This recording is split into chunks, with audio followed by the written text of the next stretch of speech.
কুয়াশা ঘেরা সেই ছায়ামূর্তি। ঘটনাটি ঘটেছিল সিকিমের এক পাহাড়ি গ্রামে। শীতকাল, চারদিকে ঘন কুয়াশা।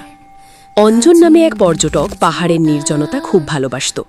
তাই সে লোকালয় থেকে অনেকটা দূরে এক পুরনো বাংলোতে উঠেছিল। পাহাড়ি রাস্তাগুলো সন্ধ্যার পরেই কেমন যেন স্তব্ধ হয়ে যায়, আর কুয়াশায় হাত বাড়ালে হাতের তালুও দেখা যায় না। মাঝরাতের কড়া নাড়া। রাত তখন প্রায় 2টা। বাইরে ঝিঝি পোকার ডাকও থেমে গেছে। হঠাৎ অঞ্জনের ঘরের কাঠের দরজায় কেউ টোকা দিল। ঠক ঠক ঠক।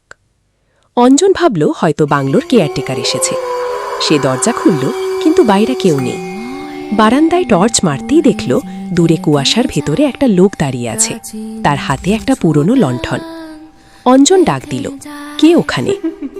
লোকটা কোনো কথা বলল না, শুধু হাত নেড়ে তাকে অনুসরণ করতে ইশারা করল।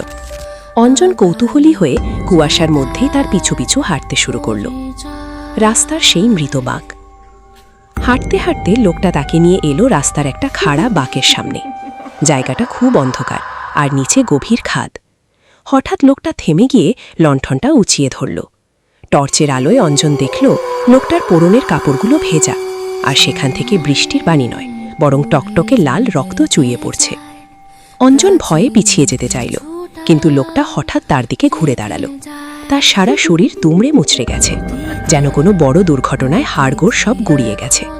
সে ভাঙা গলায় শুধু একটা কথা বলল, এখানে আমার মেয়েটার শরীরটা পড়ে আছে, কেউ তুলতে আসেনি।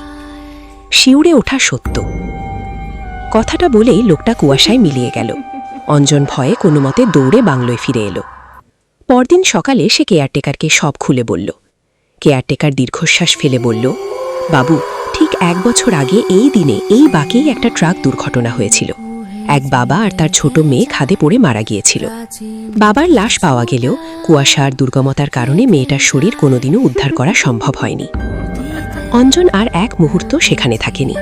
ফেরার পথে যখন সে সেই বাঁকটা পার হচ্ছিল, তার মনে হলো কুয়াশার আড়াল থেকে ছোট একটা বাচ্চার কান্নার শব্দ ভেসে আসছে। পাহাড়ের নির্জনতায় এই ধরনের অভিজ্ঞতা কিন্তু অনেকেরই হয়। আপনার কি কোনোদিন এমন কোনো অদ্ভুত অভিজ্ঞতার কথা মনে পড়ে?